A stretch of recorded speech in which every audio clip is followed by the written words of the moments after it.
Hey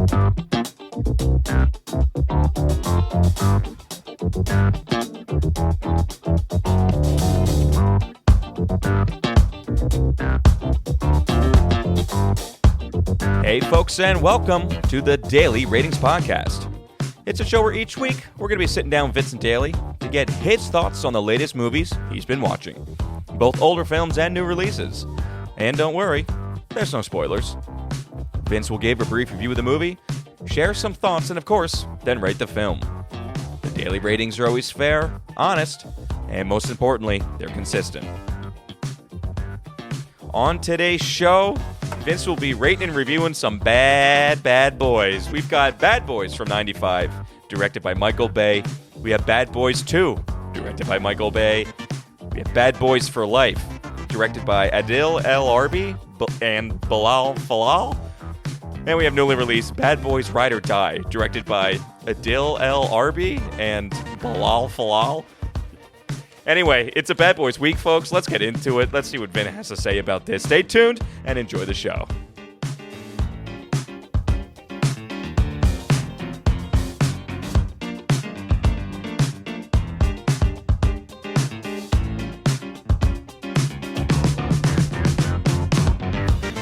Mr. Vincent Daly, how we doing, buddy? Oh, doing great. Doing about as good as I can, Tom.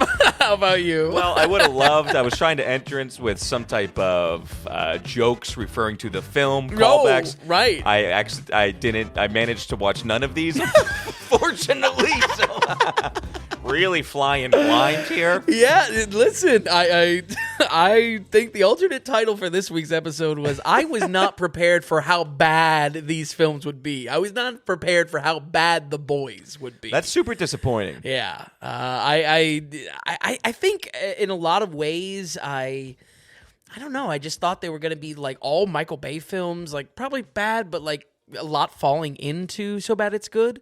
But man, these were really painful in a lot of really, instances. they were that rough, yeah, huh? Yeah, They were that rough. I got one shining example out of the four, but that is about it. Also, it was pointed out to me by producer Matt D that I might have missed an obvious Director 5 spot, and after watching The Trash this week, I 100% agree. That Hitman movie came out, which you actually mentioned as well, It's later, Tom. right? Yeah, which honestly, I didn't think once, no less twice about it. I'm currently rationing my enthusiasm for Glenn Powell for Twisters in the summertime. Well, it's Linklater, though. And I think, it's kind of a big name for directing. Absolutely. I mean, it is. Yeah. But that could be next week or the week after. It's Netflix. Yeah. And those get a little bit of a back burner. True. For some extra schlock if we need it in the coming weeks. Absolutely. That's kind of how we do it, you know what I mean? Yeah. Atlas can sit for 2 weeks. That Adam Sandler Spaceman movie can get sitting on the floor for 3 weeks. We will pick it up in the super episode. Yeah. Really more so than anything, the damage was done. I was already four bad movies in. I like the 4. Yeah. Yeah. It's interesting, this Glenn Powell hate. You know, it definitely is reminiscent of your hate for Pretty Boy. What's his face? Ryan Gosling. No. What do you mean? You mean no? I like Ryan Gosling. It's you mean you joke Ryan a Reynolds. Lot. You make jokes a lot about Ryan Gosling. Ryan Reynolds. No, you're saying Ryan Gosling's like a boomer. Why is he in Barbie? You know, these kinds of comments. Well, I do agree with that. I don't remember saying it. I definitely agree with it. Okay, so Bad Boys. I wasn't even aware that Michael Bay did 2 of these. And then upon finding that out, then I'm really upset. You didn't even watch it. You said that if I wanted to watch something, maybe watch 2. Yep. And then I saw the length and realized it wasn't happening. It wasn't in the cards for me. True. Shockingly long, honestly. Yeah. The longest of the franchise. I mean, 2.5 hours. Wasn't expecting it. Yeah. And yeah, I mean, these are all, I thought that maybe these would be all rated R kind of fun movies. But I don't know. We're going to get into it. Yeah. You clearly... Couple things I want to keep in mind. The first two, why I think it's interesting that's done by Michael Bay, is that it's at some pivotal moments in the careers of everyone involved, 95 and 03. Absolutely. I think that is some skin in the game for kind of studying these otherwise really trash films. The later two were done by the directing duo of, now bear with me, Adil El Arbi and Bilal Falal. That's not as good as a sign. Not that Michael Bay is. This director duo is responsible for the now infamous shelved Batgirl movie that was completely finished, I believe, or completely finished, completely in the can, and shelved entirely after Warner Bros. Tesla. Canceled it. Because they figured they could make more money off the insurance. Because if you don't go to screen with it, you get money, get kickback or money back from it. Yep. Which is a shame because Michael Keaton was in that. Oh yeah, that's Our right. beloved Brendan Fraser played the bad guy in it. He played the bad guy. Yeah, I'm pretty sure, really? or a bad guy at least. Interesting. Completely shelved, and not a great sign for for their Flash directing came to style. screen. You know? Yeah, right, exactly. But at least Michael Bay shows up as a cameo in all of these films, so I really enjoyed seeing. He has a cameo in a his- real Alfred Hitchcock. Yeah, exactly. He pulls up in like an expensive sports car in every one, and it's just like, oh yeah, that's great. That's very really him, too. Michael Bay. Yeah. Let's get out of the way right away too. The naming. You don't. Yeah, this is. I'm sorry, but Bad Boys for Life, and that's the third Bad Boys film. It's the dumbest thing. Yeah, I mean, honestly, it almost gives intelligence to the Fast and Furious films. With the Fate 8 of the Furious or something like that. I forget where you land on this. You like numbers or you like names? I'm okay with both. Okay. But I want consistency. Oh, if you're going to go with fair. names, go with names and try to keep the syllables the same. Try to keep the amount of words that you use roughly the same. Yep. Okay? Absolutely. For this, I don't like the mix and match. Bad Boys 1, Bad Boys 2. And then again, Bad Boys for Life is your third film. And then Bad Boys Ride or Die is the fourth. No, I don't like that. Yep. Unfortunately, John Wick stumbled into this a little bit. Yeah, true. Very true. Because, you have John Wick 1, 2, Parabellum. Parabellum, yeah. And then just John Wick 4. I think they learned their lesson at least. Yeah. That's where I stand on it. It does irk me, though, I have to say. Well, it irks me too. Okay. I knew it would be a picking point for you. So. Any opening notes, Vin? Really just one, and I wanted to be known at the top of the episode that Will Smith and Martin Lawrence singing the Cops theme song "Bad Boys" at the end of every one of these movies is the cinematic equivalent to the Jurassic Park T-Rex yelling on screen. That needs to be known.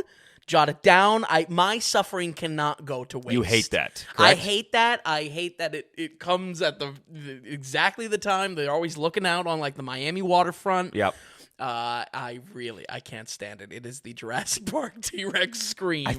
Comes in every one of these films like clockwork. What were some of the other examples we have of that? Yeah. I think there were like two more. Yeah, there were two more because might he be. brought this up a few times now. Maybe, but this one was 1-to-1. This was really it sets the template. So Okay, well, we're gonna jump in. We're gonna jump into this bad boy world, and however you want to take it, however you want to set these films up, how you want to stroll through it. Sure. Because we're really dealing with a lot. It's the same two main castmates and stuff like that. But whatever, you take it how you want. This is 1995, so this is pretty early. We're only halfway, or actually we're towards the beginning still of Fresh Prince. Or maybe midway. Prince. And same with Martin Lawrence's sitcom as well. In the 90s. Okay. Now, Martin Lawrence already had, I think he started to become big in the late 80s because of stand-up, though. Yes. Okay. Yes. He gets his sitcom, and then in the 2000s, we see it kind of stumble into, like, Big Mama and, that terrible, like, Black Knight movie and whatnot. So 95, Bad Boys. Let's get into it. Break it down. Yeah. How did we start the franchise off? How did you like it? Let's talk about it. Well, this one's largely a waste of time. Okay. I mean, 2 hours long. Yeah, it's surprising how much this actually like really wastes your time. Tom, folks at home, anyone really, take this moment to pull up a picture of Michael Bay. It can be any old picture, really, but take a deep look into his eyes. He's a goofy man. And remind yourself that Michael Bay is a f***ing money-making machine. The concept of combining these two comedic talents together, I feel like that's where there is a promise of like why I want to go back and watch these. I've never seen any of these movies. Yeah. I felt like there was a promise of being like, all right, well, I'm probably not going to like these movies, but I can appreciate action. And I can also appreciate the time and place that this was made being an electric idea, putting these two characters on screen. But And this is also in the wave of cop films really kind of being a thing. True, absolutely. 48 Hours. Lethal Weapon. Lethal Weapon. After this, Rush Hour. Yeah. So yeah, I mean, I feel like they kind of never go away, or at least this is in the heyday of when they were really being popular. And buckle your ass in, because this is the very first movie Michael Bay has done. Michael Bay obviously comes from a long time music video directing career. Dubious quality. Some are good, some are bad. But they're all actually very 80s. But this is his first branch out. So once again, that's kind of where I was coming from for wanting to cover these. It's also one of the first movies for The Fresh Prince. By this point in 1995, Will Smith is 5 years into his mega successful TV run. Okay. This is before he landed his first big lead role in a feature, though.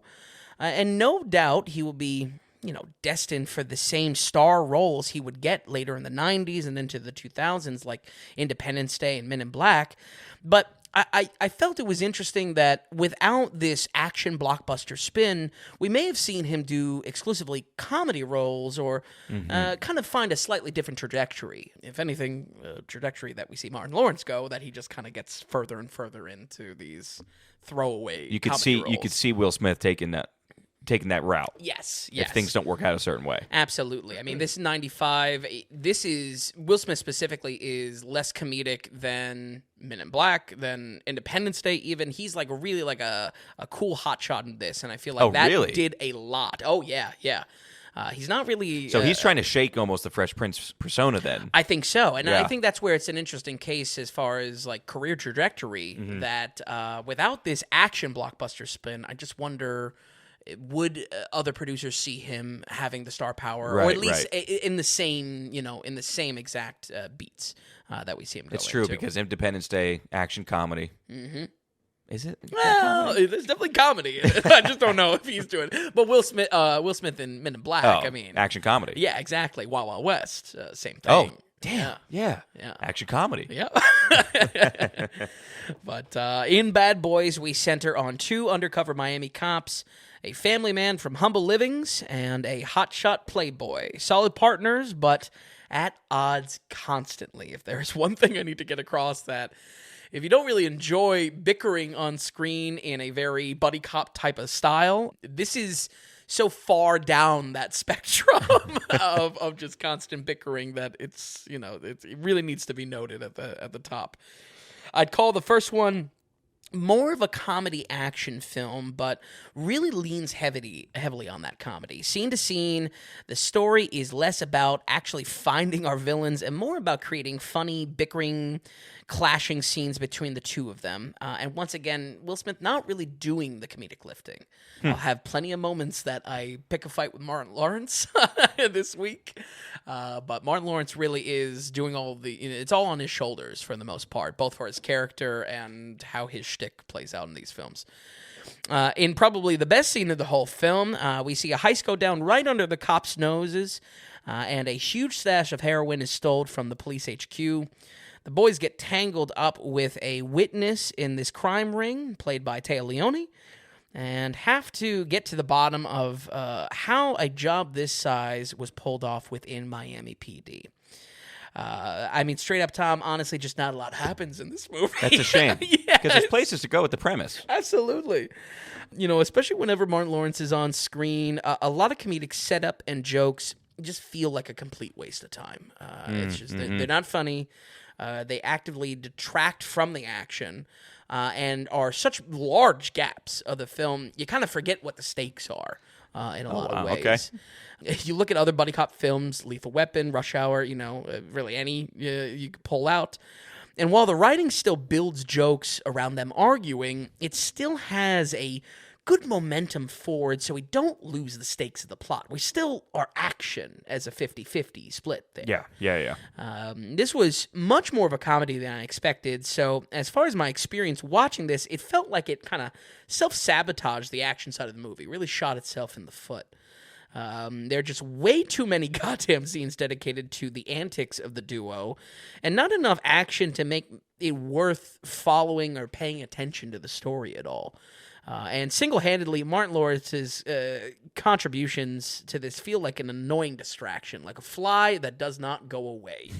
I mean, it's unbelievable how much I've realized I hate Martin Lawrence.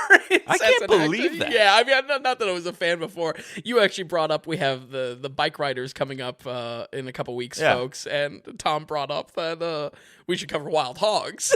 Martin Lawrence is in that. No way in hell are we doing that. He's good at Wild Hogs. We gotta watch that. Ray Liotta? Anyway. Yeah, anyway.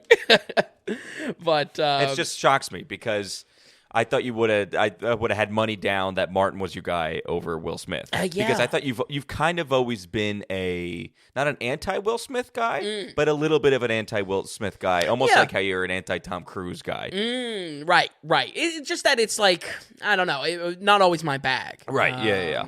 And I would say that it's kind of interesting here that, again, he plays it so hyper cool. There's almost like no jokes. He's the straight man. Smith, yeah. Yeah. But man, I'll tell you what, Martin Lawrence, he was the worst part of all of these movies.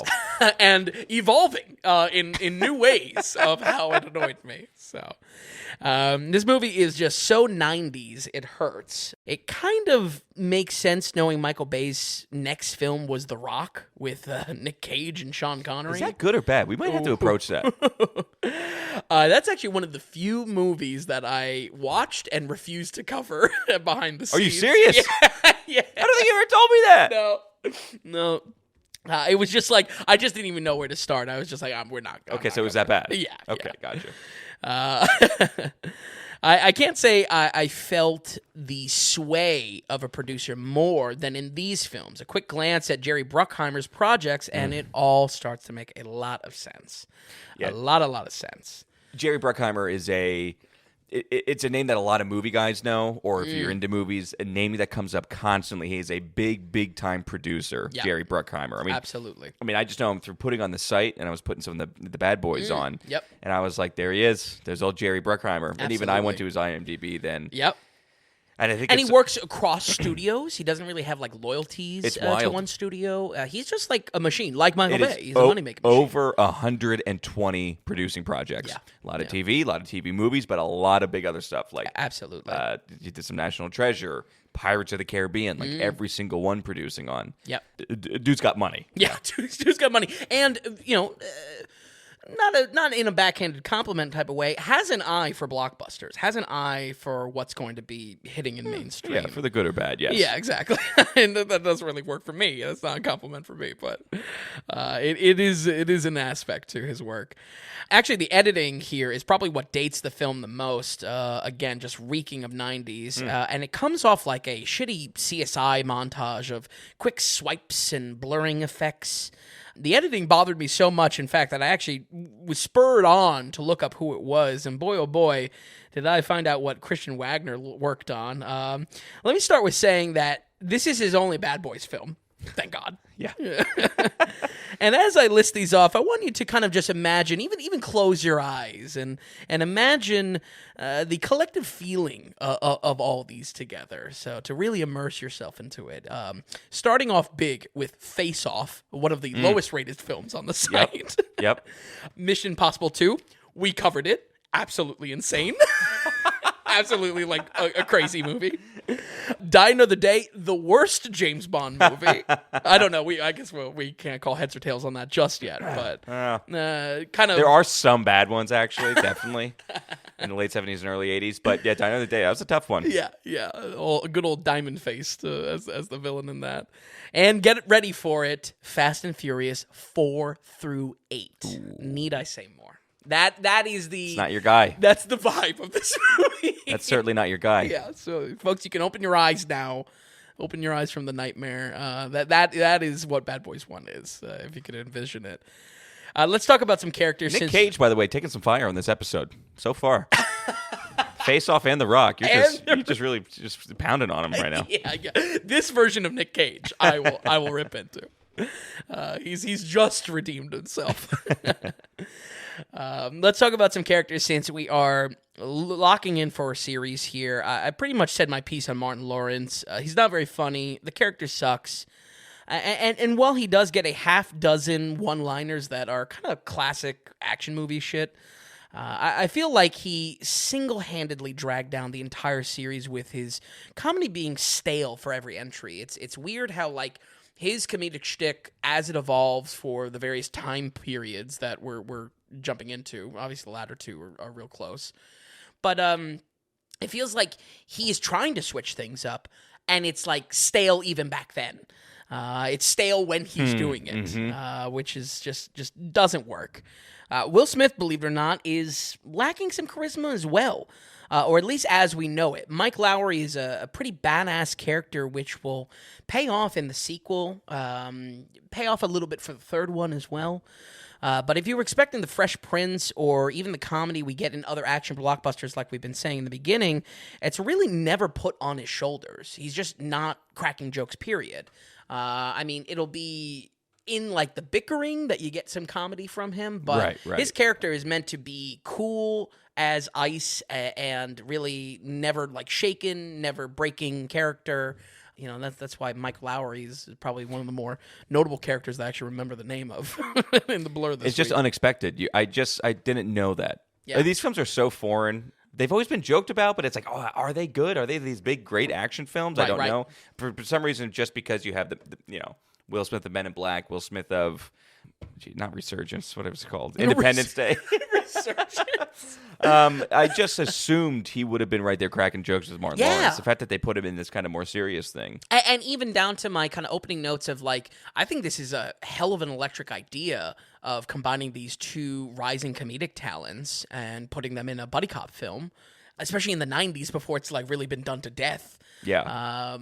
But it's hitting. You're hitting a streak right there. Yeah. I found it so weird that they play it so straight. And on the third wheel as well is Téa Leoni.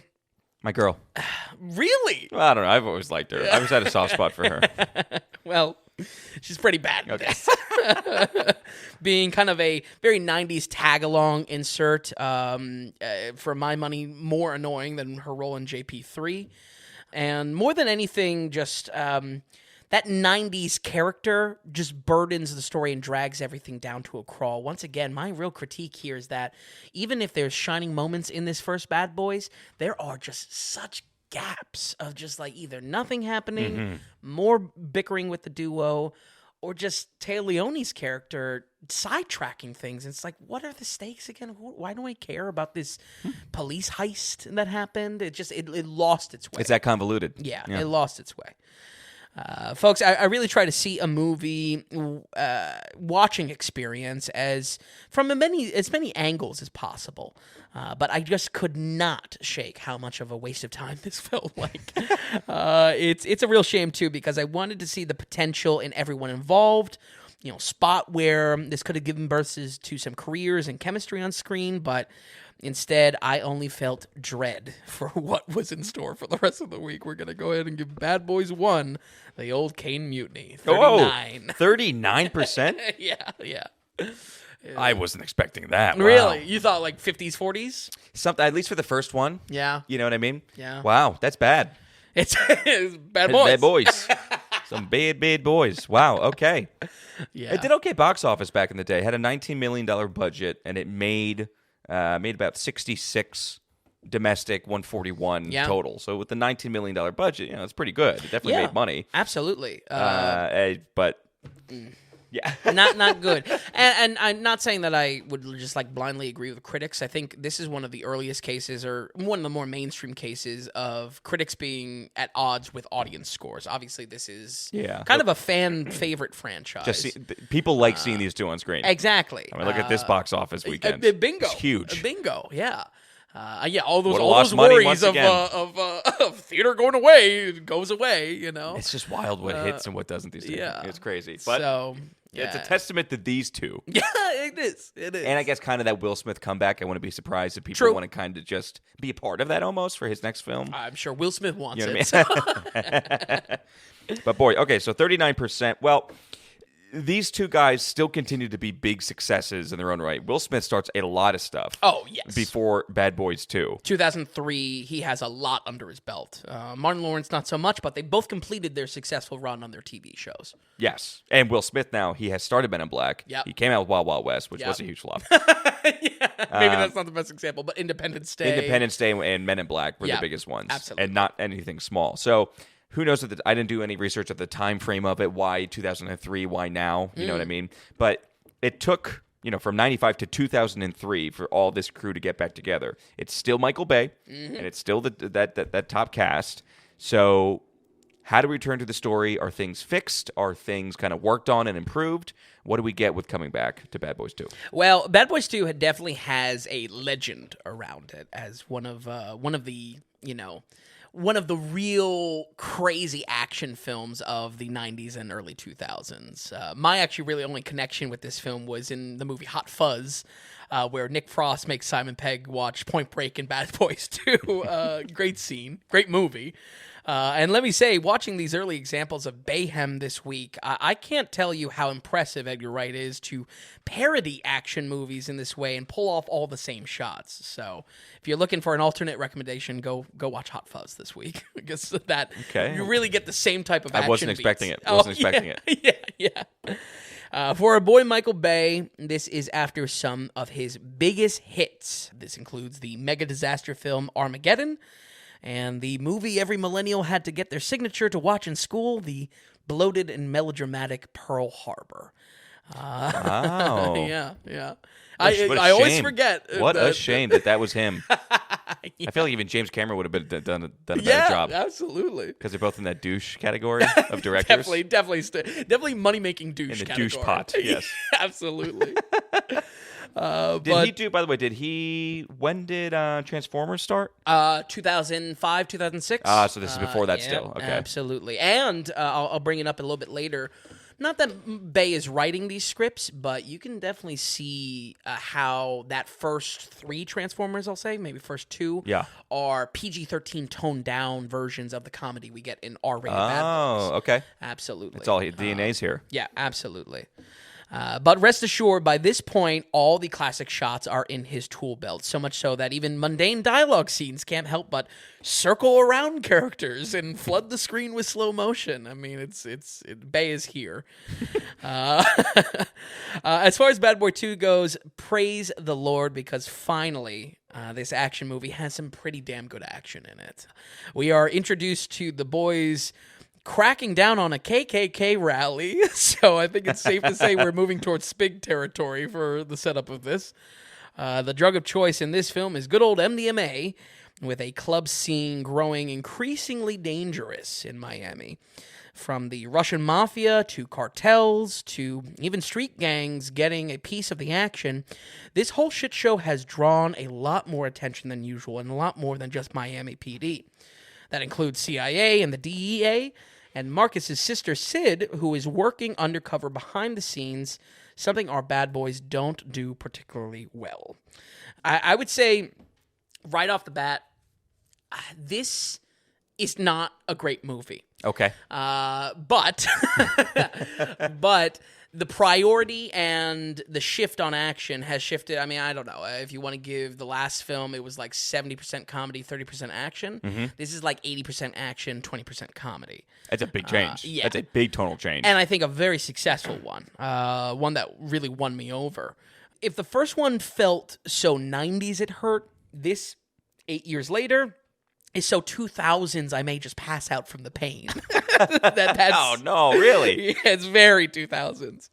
I'd love to comment on the equally insane editing choices here, but there are 3 whole editors, so I think that says it all right there. And honestly, in so many ways, and this is really my position on this film, is that this feels like Too Fast, Too Furious. From the Miami setting to plenty of amped up car action specifically. And most of all, an amped up stylization for a sequel to become a bit more cartoonish. But much like my thoughts on that movie, I'm in full support of elevating the camp in an action because I feel like the juice is worth the squeeze. This is a really bombastic action movie that feels very 2000s, but also in the sense that that's a compliment that we're probably not going to get an action movie like this ever again. There's just so much destruction and so much money So throw at it. Yeah, well, so first one, $19 million budget. Yeah. This 130. Yeah. So And back in 2003, no less. okay, so what you're saying is, even though it's not the best movie, Right. You just like big action. Give me at least a big action. Yep. Done somewhat well, and it's at least something that we could be watching. Exactly. It's pushing the envelope. It has its priorities straight as far as the action is the priority. Right, yes. It's not getting lost in Right. its own bullshit. More than anything, it's just like I feel like this movie, even being the longest of the Bad Boys, works in a way that none of these other movies work. Okay. As proof of this being a good Well, it sounds thing, like they lose it then for 3 and 4, which is upsetting. yeah, I guess that's kind of giving away the go. But this is a 2.5 hour action comedy. Yeah. So, that's not a small timestamp. Yeah. Absolutely. And exactly why you avoided it this week. Unfortunately, I really thought it was gonna be a little bit less than that. By the way, Too Fast, Too Furious came out the same year. Oh, really? Wow. Yeah. And it feels the same. It feels Mm-hmm. so much more cartoony, but whether you want to see it in a way of so bad it's good, or whether you want to see it in a way of like this Popcorn. is popcorn in a way that is probably never going to be done again. Is it that much action? Well, we'll get into it. We'll get Yeah, it. yeah. It surprises me, honestly. Well, I think proof of this being a good thing is I point to our first big action sequence about 30 minutes into the film. And honestly, they pepper the whole runtime. This is just one example. The setup is a drug deal gets poached by a rival gang with a sprawling shootout exploding across the city. All over this film, we get some pretty insane cinematography, but by the time the chase spills out onto the highway, it becomes a fantastic action scene. I thought this was great. The Bayhem is real, folks. I felt prime, unfiltered Bayhem. Most importantly, I think why I point to these action sequences even landing better as you're watching the film is that more action keeps us away from more comedy. It's night and day compared to the first film, and to me, it feels like Bay studied up on peer action directors, you read my mind, Tom, like James Cameron specifically. Yeah. This feels like a better put together film because it understands what the people want. Like a movement from Terminator 1 to Terminator 2. It's like the team, Bay, or in that case with Cameron, they understood their product more. And they were able to amp that up so much more successfully as a result of it. And that's what I feel like with Bad Boys 2. Gabriella Union is a much better third wheel on this story, as Téa Leoni was kind of nails on a chalkboard by comparison. Wow, not really? Not to tear into your girl. I liked her in Fun with Dick and Jane. Oh, right. I forgot that. While I might have been swayed by my longtime crush on her going back to the seminal classic Bring It On, her character being an agent, make sure we don't have these gaps of downtime and stay focused on the action. She's a cop too, so We're in the world, constantly scenes in the with world. her aren't taking away from cop action. And I feel like it sounds like a simple revelation, but does wonders for why these two movies are so separated. Probably the most annoying piece is being the predictable comedy and drama that comes from Will Smith dating Martin Lawrence's sister. That's where it's like, okay. I mean, once again, it's like, it's stale. Stale by It is a little 2003. stale. Yeah, it is a little stale. Like, it's just like every joke, I just know how it's going to play out. And because it's Bad Boys, I know they're going to make up by the end. So it's just like, please stop wasting my time. just omit. Get rid of these. I would say, overall, this movie is a little funnier than the first. Wow, so less jokes, but they all hit better. Yes, Yeah. yes. I think and it's maybe just because it's shooting less, Yeah, that makes sense. But it is where I realize just how much I don't like Martin Lawrence and how much trouble that's going to be causing for the enjoyment of the series. His I'm getting too old for this shit routine is, again, stale by the release date. And the cool factor that he might have had in the first film is split even further, making Will the clear-cut character that's supposed to be cool, and Martin Lawrence's character just clearly the bumbling fool. There's like they don't bounce back and forth anymore at all. This script also introduces a franchise trademark of cracking jokes about cop therapy, and of course gives us the classic line "Woosa." which is, I mean, anyone that has seen the film is kind of like what the film is known for. But, as far as Michael Bay trends go, the movie participates in what I'll call the casual racism we've seen toned down into a PG-13 shell for the Transformers movies in a few years. Obviously this is super rated R, so I didn't find it too much of a problem, but once again, where its 2000s-ness is really showing its face. It's rearing its head. It's just so 2000s, it hurts.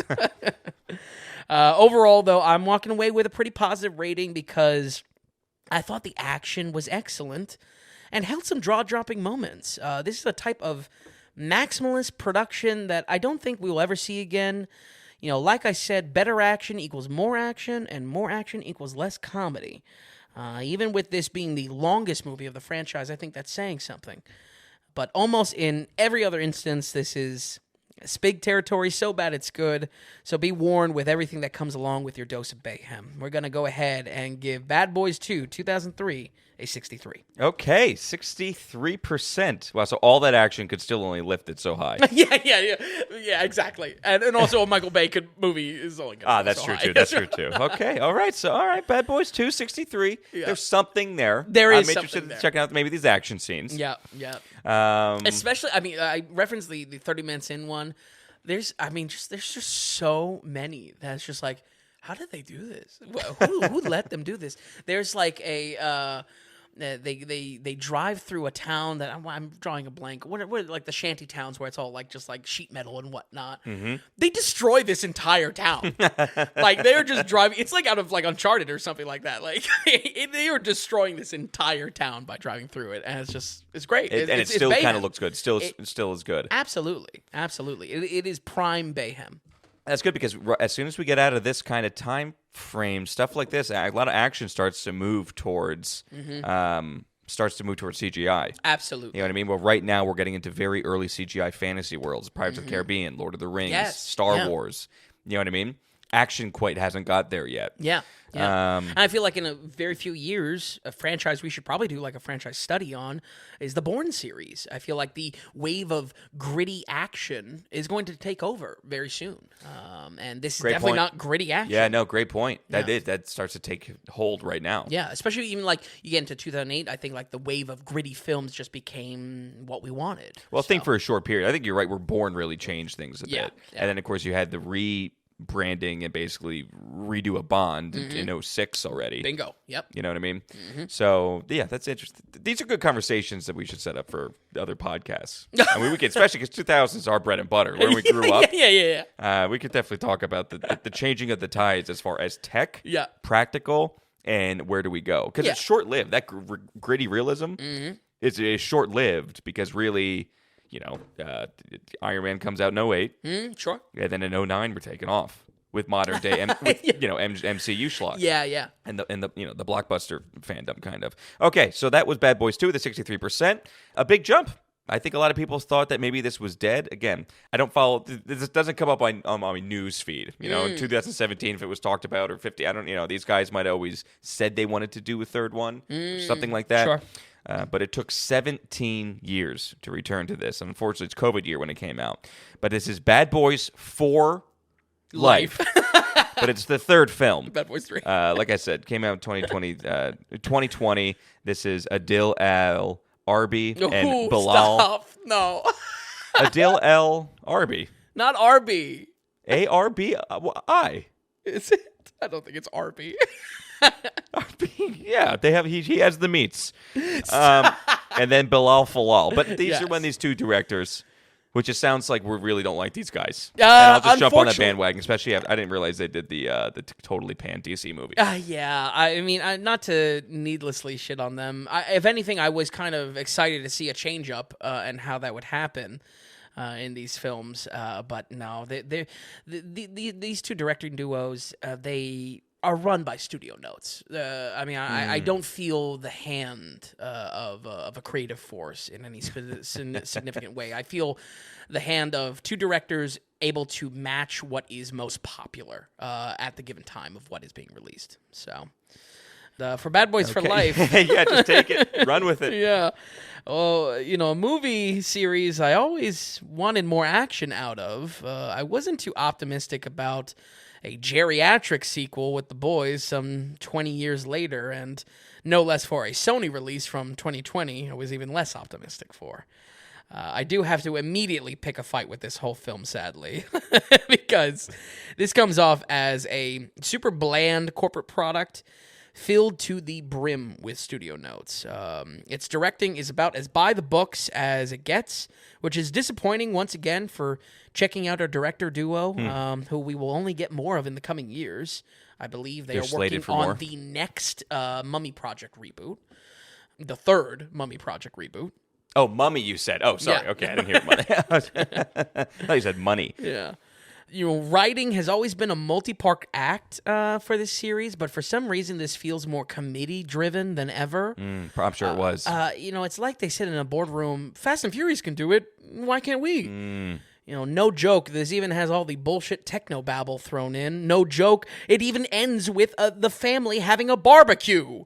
It's just, they just said we want to do Fast and Furious 2, which, I don't know, maybe that's the takeaway from Too Fast, Too Furious coming out the same year as Bad Boys 2. Were they drinking Corona? Yeah. Yeah. I think I passed out from as soon as I saw them in, button-down shirts and outside doing a barbecue. I was just like, oh, my God.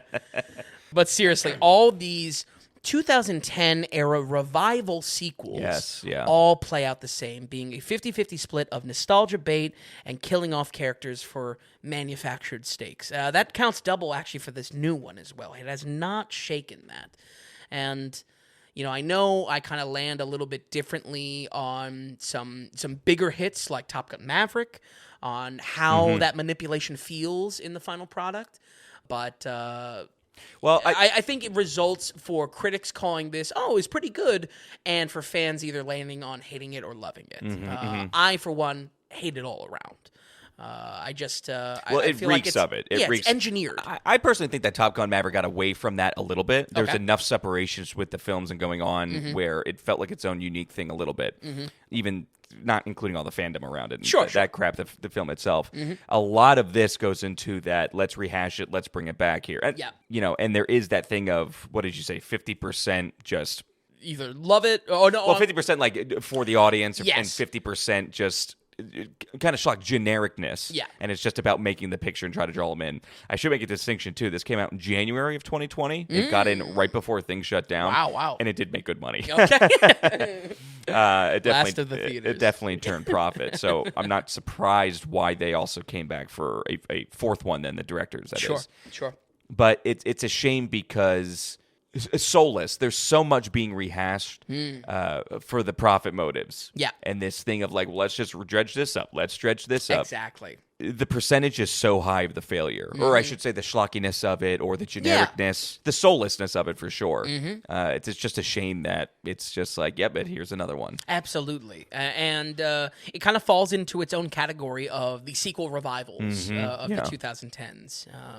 And probably even maybe a little bit before that, I'm sure old things were rehashed in the 90s and early 2000s for it, but it's this specific kind of mix of the feel being, nostalgia bait and then also just kind of really manufactured drama, either by killing a fan favorite character or just doing something to kind of manufacture emotion where it not really earning their emotion. Right, they're trying to add soul into the soulless production. Exactly.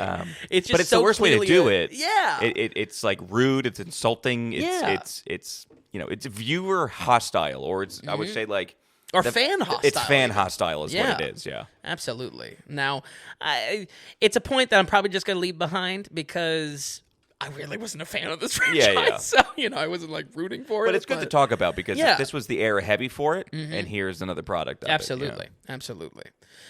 In Bad Boys 3, a mother-son crime syndicate starts knocking off key talent in law enforcement, including our rock star cop, Will Smith. Their connection tied to a villain of the last film 17 years later. This effect on the boys pushes them in two different directions. One deeper into retirement and worst comedic shtick, if you can believe that. And the other on a vengeful path blinded by anger. We get a crew of new kids on the block, much like how these franchises need a infusion of new characters. An advanced police team operating with new tactics that Will and Martin will predictably have no interest in learning. And the more the team uncovers, however, the deeper our villains' ties go, and soon enough, the bad boys will be back in action. I would say Will Smith is switching up his approach for Mike Lowry here and largely strips the character of what even slightly worked in the first place. In this, because he's got this like personal vendetta, it makes him very angry, very unfocused, rather than cool and collected. And blurs the role into making it feel more generic than anything. I feel like this switch up, you can see it as like, oh, well, okay, so he's fine, Mike Lowry is finally shaken. He's finally, we're seeing him affected by something. But I feel like it just blurs into like this mess of taken vendetta vigilante type of action hero that it loses what little it was going for because it's already half of Will Smith's approach of being comedy action kind of thing. Martin Lawrence only further progresses to dead weight for the entire film. Once again, giving him a retirement plot point might sound logical for the character, but only results in a worse comedic routine and a worse action movie. Oh, and even hyped up, I'm too old for this shit. Oh, my God. I can't even imagine. Oh, my God. He has a whole, stuck at home scene, and his wife's like, you gotta get out. It's just like, enough.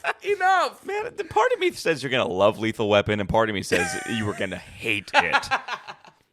Yeah, I mean, that's worth the deep dive, too. That's 4. We're waiting on 5. 5 is still up in the air? 5 is just keeps on getting pushed back a little bit because he needs to finish Passion of the Christ first. Yeah. Or, Passion of the Christ, Resurrection, whatever it's called. Yeah, right. I would say it's full old-timer humor all over this film. Again, more I'm too old for this shit shtick than ever. And a complete return to my criticisms of the first film, more importantly, where comedy feels like a distraction of what works in this film. It feels like we're taking a detour. And that's where this waste of time element kind of really comes into play. I mean, I only had 4 movies to watch this week. My schedule really wasn't cut up too much. Right. But I can't just tell you how much, these comedic segments, they're just, it's a waste. Just cut it entirely. It's too much. Frustratingly, I feel like I got my wish with the story leaning heavier on Will Smith here, but somehow something is seriously lost in translation, and that makes the whole affair feel a lot more generic. It's almost like because the action is ramped up to be more serious, the comedy bounces off of it as even more inappropriate. Does that kind of make sense? Mm-hmm. Absolutely. And again, it kind of works or rather doesn't work like the first film, where it's like the comedy and the action are in conflict with each other. It's not blended well together. I would say the unexpected highlight of the old films, believe it or not, was actually some gore and earning the rated R rating. Especially in BB2, there are some unflinching headshots and great squib work for all of the bullet hits, all done practical. But this is a big step backwards and hurts the action a good deal as a result each time it fails at attempting what the series was kind of just effortlessly good at in the first place. There's a scene where some very key characters get shot up, again, manufacturing these pulls of the heartstrings that all these sequel revivals do. And the digital blood effects just look like really god awful. Bad. God awful. Yeah. And again, it wasn't last 2 reviews didn't really bring up gore that much. It was something that they were just effortlessly came with the rated R, kind of good at, and now it's a problem. now it's an issue.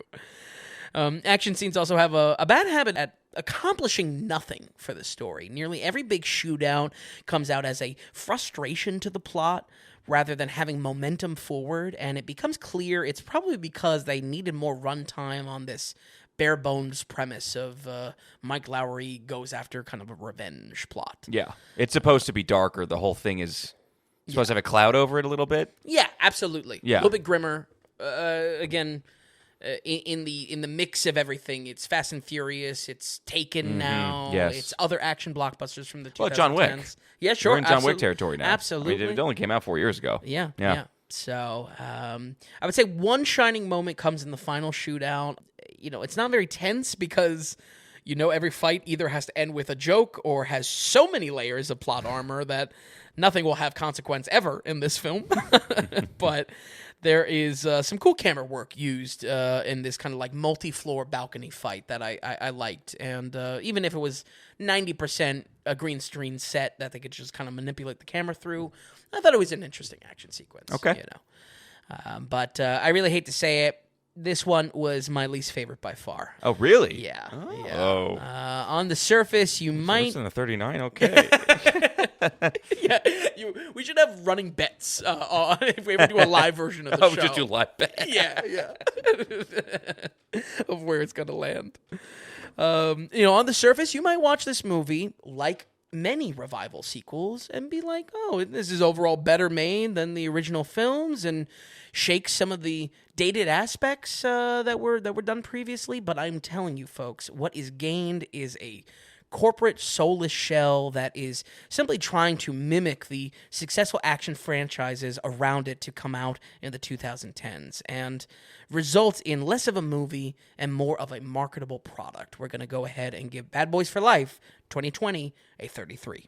Okay, 33%. 33%. This is not good. These are to stay away from. Now the real bets. Now, kick up. Where is Bad Boys 4 going to land? And by the way, as far as continuity goes of watching these, let's say we come out of this and it's just like, hey, if you want to kind of get the vibe of Bad Boys, if you want to see Bad Boys when they're at their finest or when it's at the best, that's going to be a question of like, okay, Bad Boys 2, obviously you like so far, but if there's 2...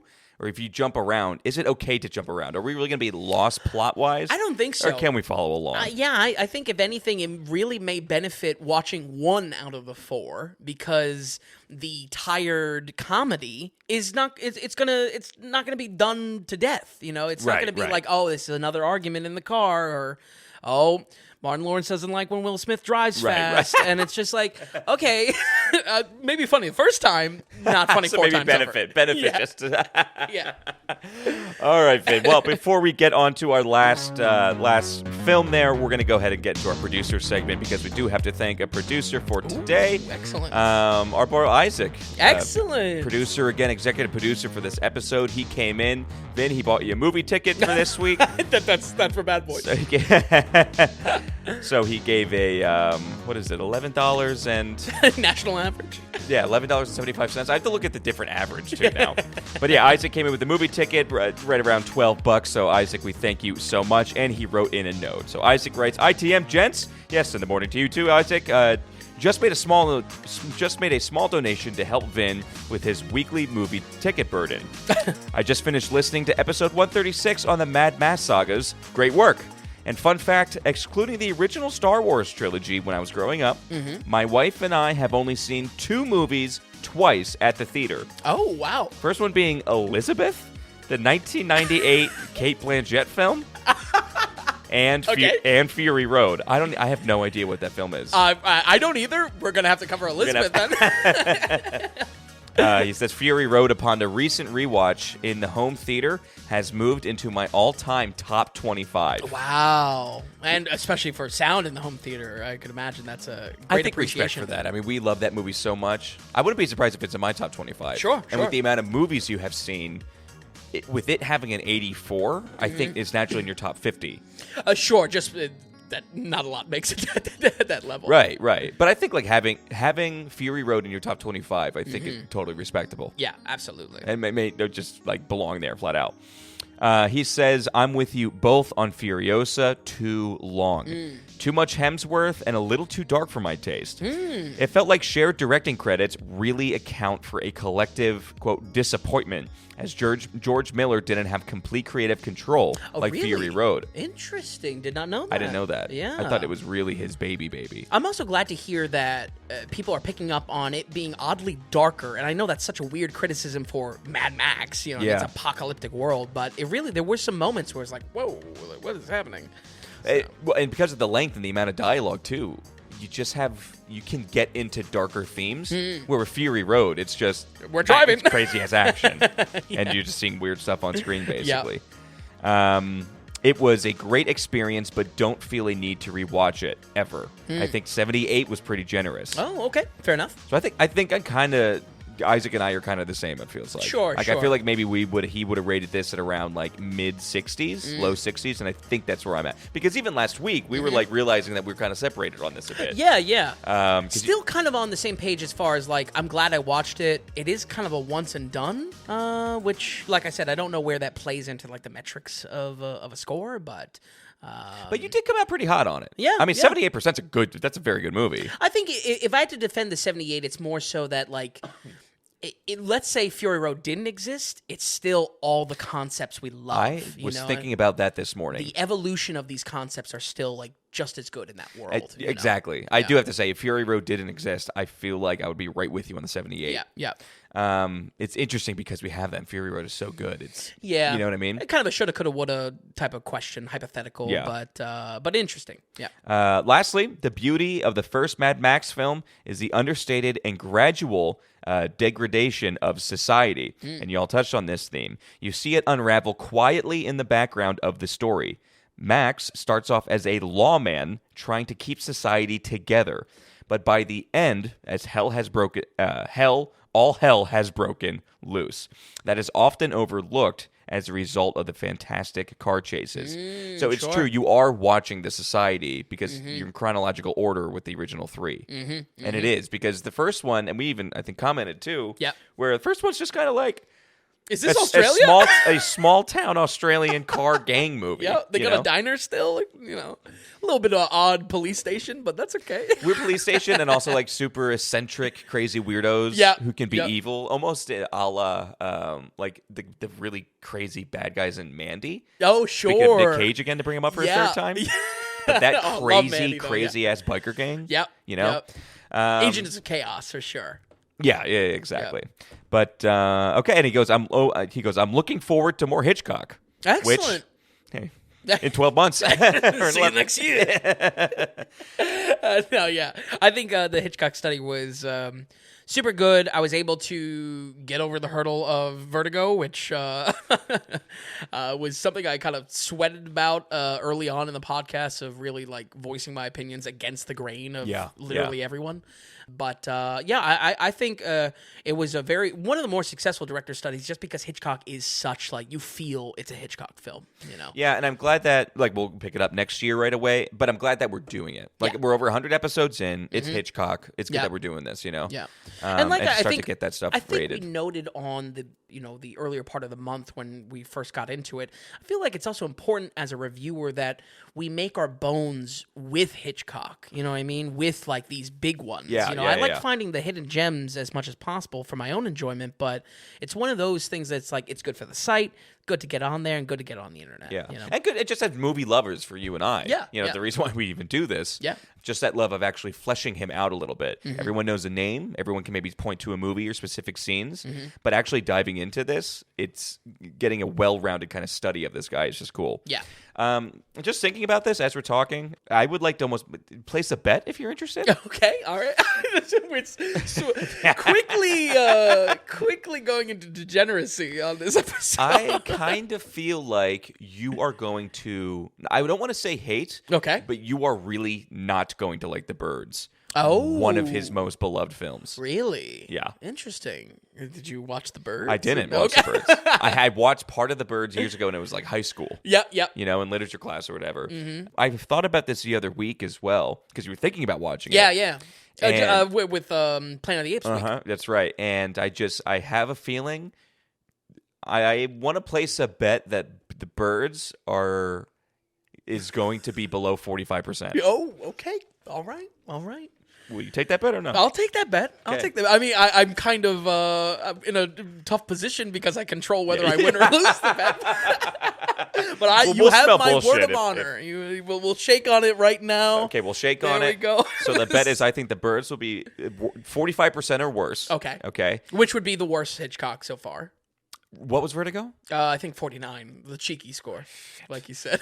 I should have said 52.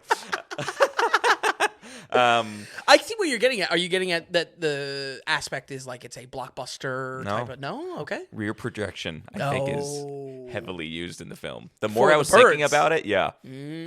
So true. So true. But regardless, we're going to see. And hopefully you forget about this little conversation. And I remember yeah, in exactly. a year's time. The real challenge is going to be you remembering here. So what's at stake here? Should we just do movie like we did last time? I love that. Yeah. Okay, so basically, if I win, you need to watch a movie Yep. of my choosing. Yep. And if you win, you get to choose a movie that I have to watch. Sure. Maybe this could be a thing that we work with producers that we can put up pay bets. money and set a bet? and then you force me to watch a movie. I kind of like that. Isaac, dude, thanks again for coming in. I mean, you just donated Absolutely. the other week as well. You are executive producer of episode 138. And a great note, we love hearing when people are engaged, even if people hit us up and they don't donate. But just getting that feedback, it's awesome. Oh, I mean, it means the absolutely. world to us as we're setting this up and very slowly building an audience. And we are building, and kind of we're in more states or more countries. It's awesome to see and to hear feedback from it, and to actually have people donate. It just means the world to us. Folks, if you are listening, wondering what's going on and why did Isaac's note get read and stuff like that, how do you have a note get sent in?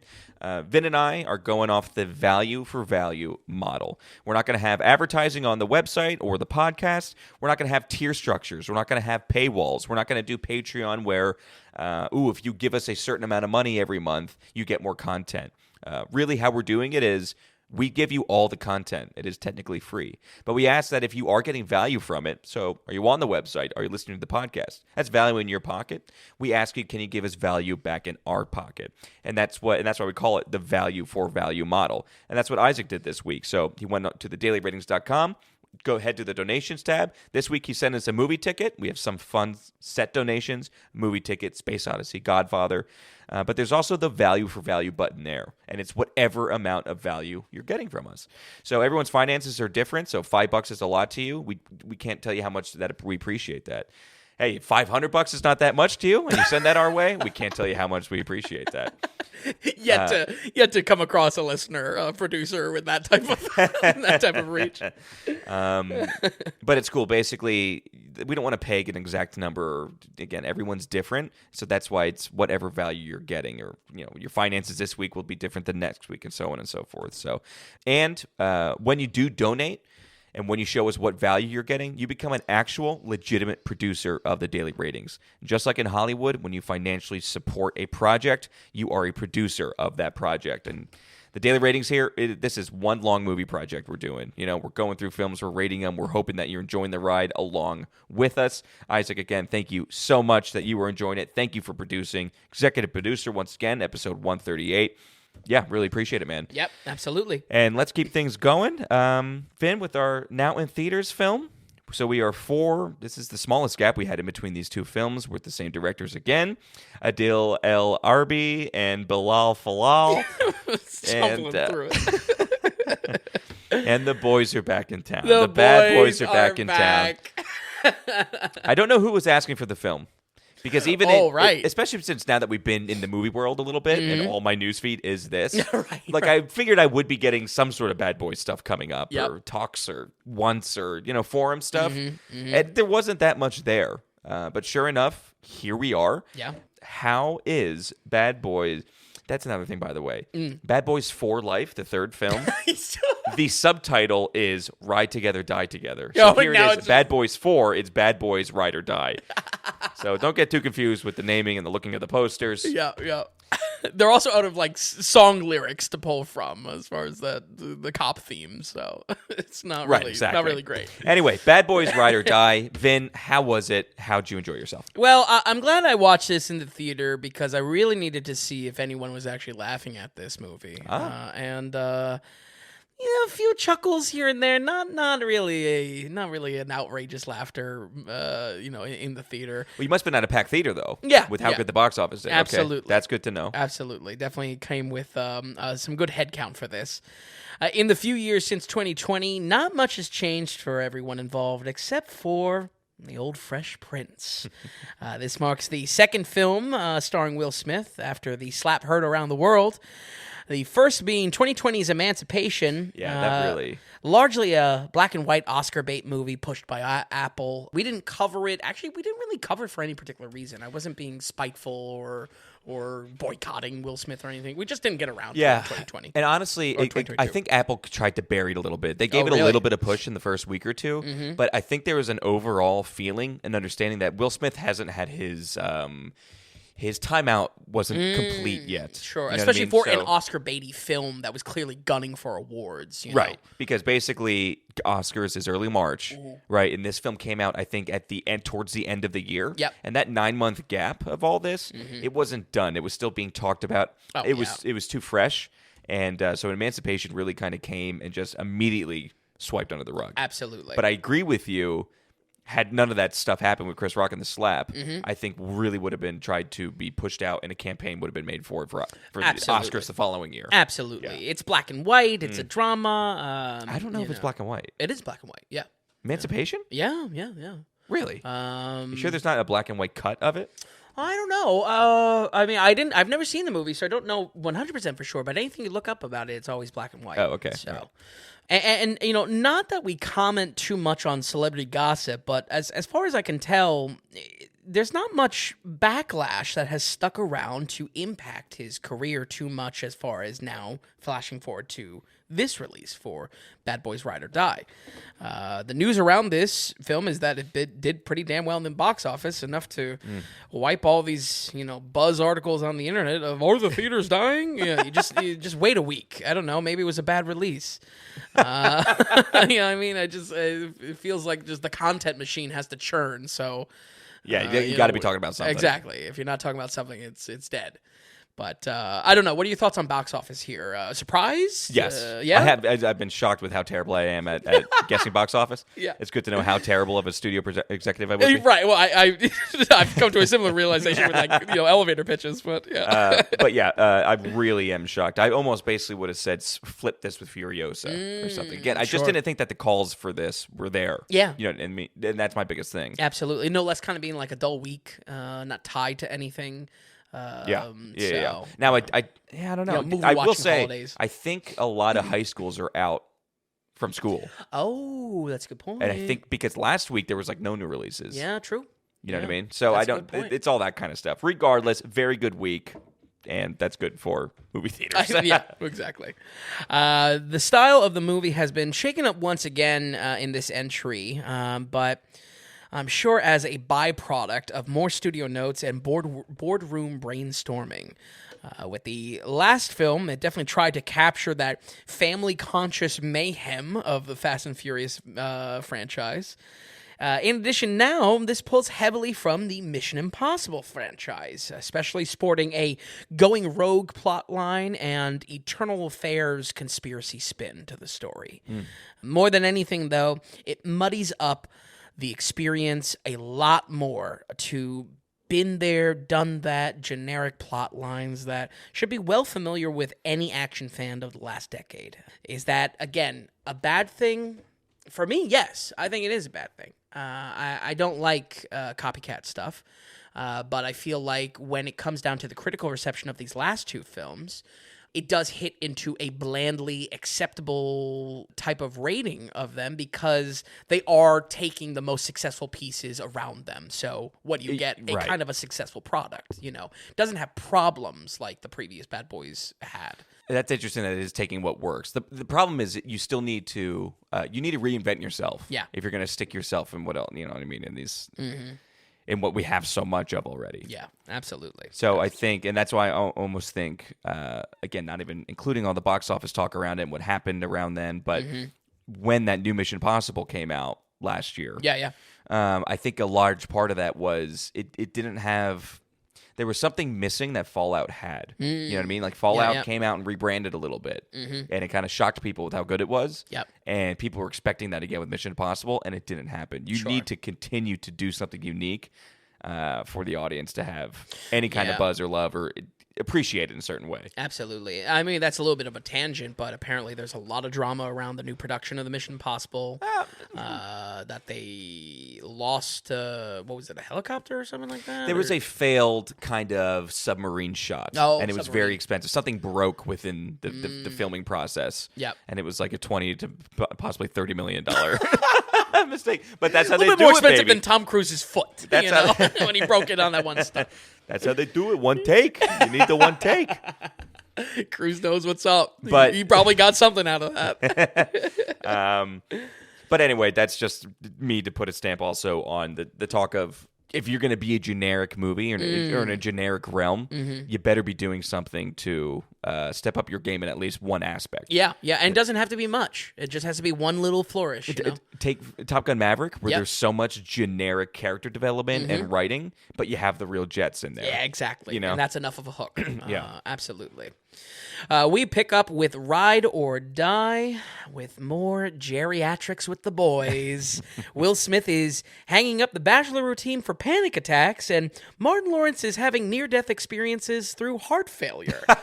Fantastic. Exactly what I want out of my action movie.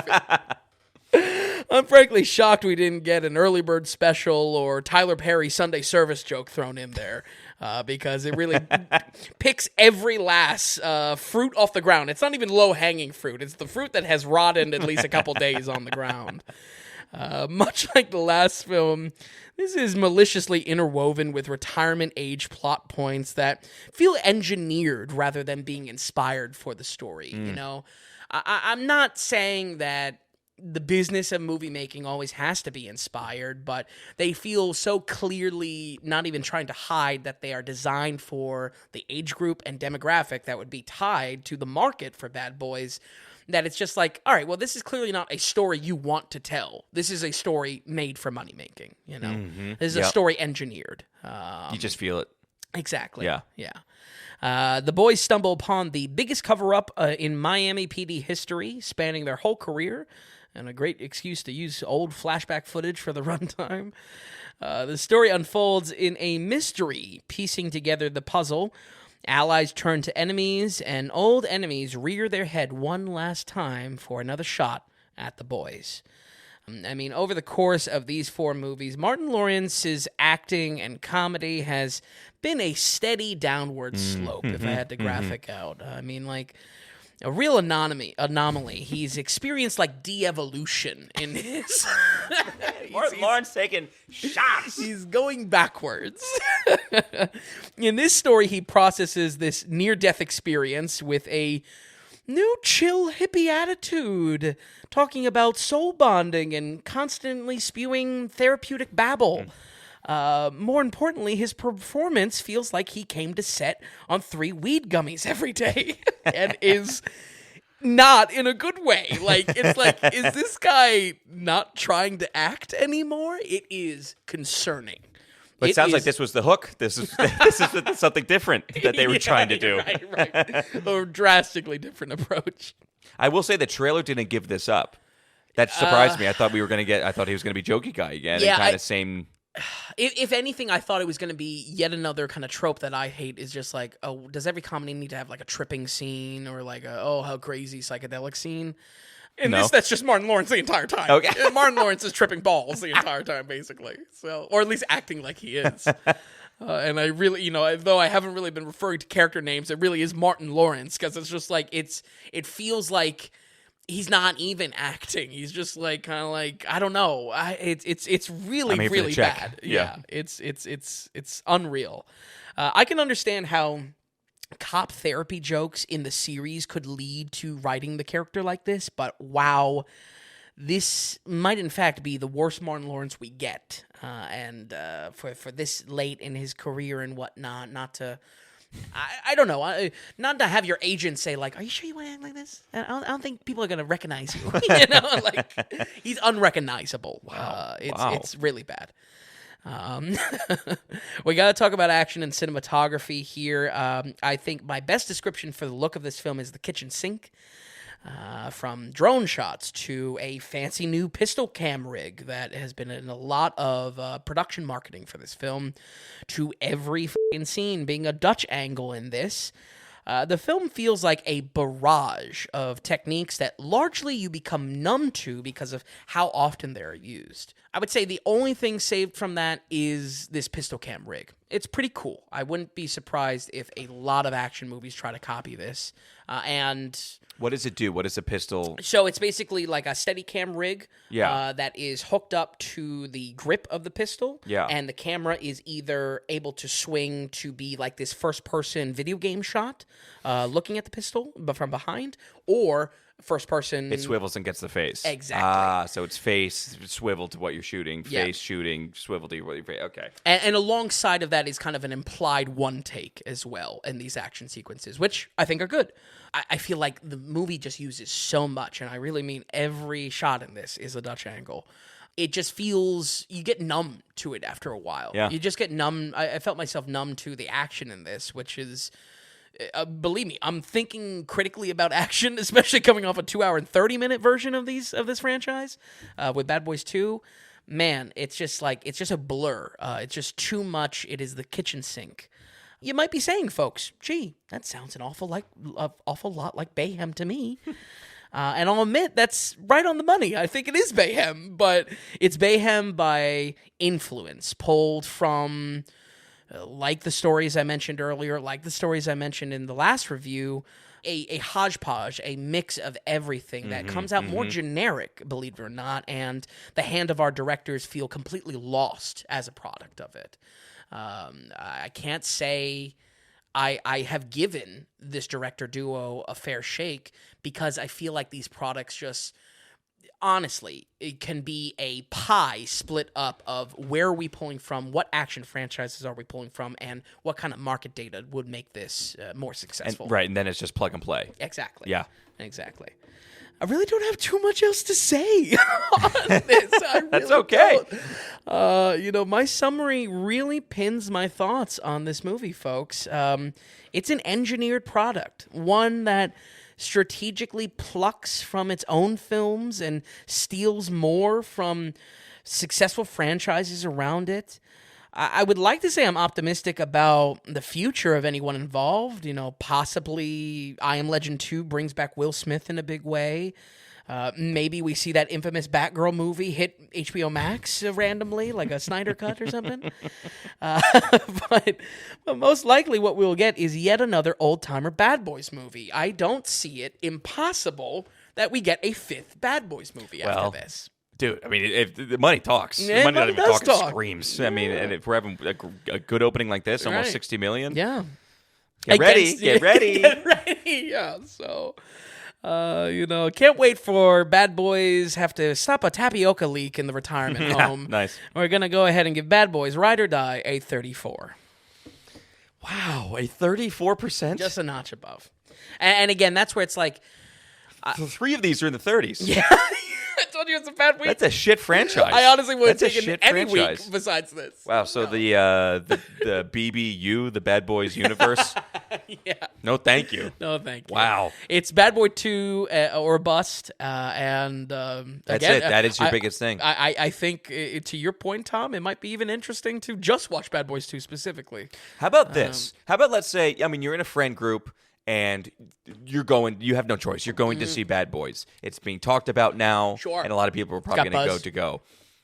Would it be a good idea to just not watch anything? Watch this and then watch 2. You can reward yourself with seeing an actual good Bad Boys. I like that. I mean, it's a consolation prize. You're going up at that point, You not are coming going- down. Because if you watch 2 with Install This Yeah. with the friends, you come Yeah. out disappointed. See, this was my point with Fury Road. I wanted to leave the crown jewel for later in the to reward yourself. I wanted to do that. You wanted to watch it first. Oh no, you're right. You're right. I said, yo. I guess you owe me another movie. I don't know. That's Well, right. we destroyed that was theory my- of yours, didn't we? Yeah, that was my position. I wanted it to be the hook. I forgot about that. Good. Glad to hear you agree with me. Only took a couple of weeks, but you really agree with me on that one. Really solid. Really solid logic there. Okay, yeah, this is not good, but I think we established that if you need to go see Bad Boys because that's what your group is doing, watch this, but then, hey, if you actually want to see a good one, go watch Bad Boys 2. Sure. It's just beaten into submission. Or better yet, this coming weekend, don't forget the Lord of the Rings extended versions. Oh, yes. Are back out in theaters. Yep. And it's the first time that the true remastered versions, extended versions, will come to theaters. Interesting. So it is the best quality, and then the extended, of course, in theaters, which is cool. Had a great weekend. Oh, wow. Okay. Good for Lord of the Rings. Anyway, so any more touching on this, or what are we coming up next week? Roll credits? What do you want to do? We could talk about a little bit of next 2 weeks. I actually have some fun episodes planned for the next 2 weeks. Next week is Inside Out 2. I think another film that's going to do very well. Sure, absolutely. You were pretty pumped on 1, correct? No, I actually never seen 1. You haven't? Yeah, no. That must have been other people, because this, from my understanding, this was the last great Pixar. Sure. This was kind of the, I don't know, nail in the coffin, or right before. Yeah. Yeah. I get what you're saying, and honestly, is a talking point with Pixar, just because they went from a studio that never did wrong, and now they do, spotty work. Yeah, all the time. Exactly. So, much like we did with Into the Spider-Verse last year, I kind of want to make an animation-specific episode, so I will be covering Inside Out 1. I have some really interesting gems that I've been researching, again, with the bandwidth of one less movie this week. So, Last Unicorn, a movie called Fantastic Planet, and a movie I'm really excited to dive into called The Thief and the Cobbler, which was in kind of competition with Disney in the 90s, and Miramax playing into it, and very interesting story. That is very interesting. Yeah. So those are American. Yes. Yeah. I think Fantastic Planet might be French. Name those two again? Last Unicorn, Fantastic Planet, and The Thief and the Cobbler. So. I have not even heard of those 3 films. These are interesting animation projects, and all in the family category as well. Wow. So, along with Inside Out, I'm really excited to watch these next week. That's kind of cool. So, yeah. I like the idea of getting more animation on the site, too. Yeah. Well, it's one of those things where, I have my lists, and I never have an opportunity to just throw a random animation in there. So, there is something to be said. It's going to feel incomplete for a long time. Yeah. So even jumping into it is just like, right. What good is 1 or 2 going to do? Exactly. So, I'll take these opportunities. Week after that is, of course, The Bike Riders with a funny talking Tom Hardy and other people. But I'm going to do a motorcycle-specific episode. So we're going to do a documentary. Wild Hogs! This is where Wild Hogs! This is where Wild Hogs came in. Not going to be on the list. Apparently, there's a crazy dirt bike or motocross stunt documentary called On Any Sunday from 1971. We're going to do The Wild one of the first films with Marlon Brando, Easy Rider, and World Fastest Indian with that. So all motorcycle themes. I love it, and we already covered Ghost Riders. That's why it's not on there. That's the only reason. Those are 2 very good weeks. Yeah, I'm actually genuinely excited. Yeah, for me these too. weeks. I like that a lot. And a little bit back in the direction. I mean, we do a lot of new release work. A little bit back in the direction of a movie week that I'm excited to kind of craft and have it as tied together as a thing. Yeah. So. Excellent. Okay, so watch along, folks, if you want to, especially for the animation next week and then Inside Out. So, okay, Vin, thank you so much for watching these bad movies. Thanks for stopping by here tonight. Folks at home, we'll run it down one more time. We have the original Bad Boys with a 39%, Bad Boys 2 with a 63%, Bad Boys for Life with a 33%, and Bad Boys Ride or Die with a 34%. So not the best franchise, that's for sure. But hey, thanks so much for listening, and we hope to see you next week on the Daily Ratings Podcast.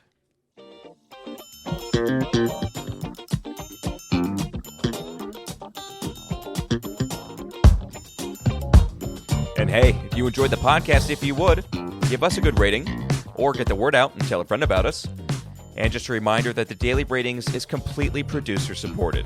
We want to stay away from advertising, and we don't want to have any paywalls or tier structures or subscriptions. It's all just value for value. So, are you finding value in any of the things that we're doing here at the Daily Ratings? Then become a producer and donate whatever amount of value that is. Just go to the donations tab on thedailyratingscom, and while you're there, be sure to check out the massive amount of films that Vince has rated. So thanks so much, everybody. We'll see you next time on the Daily Ratings Podcast.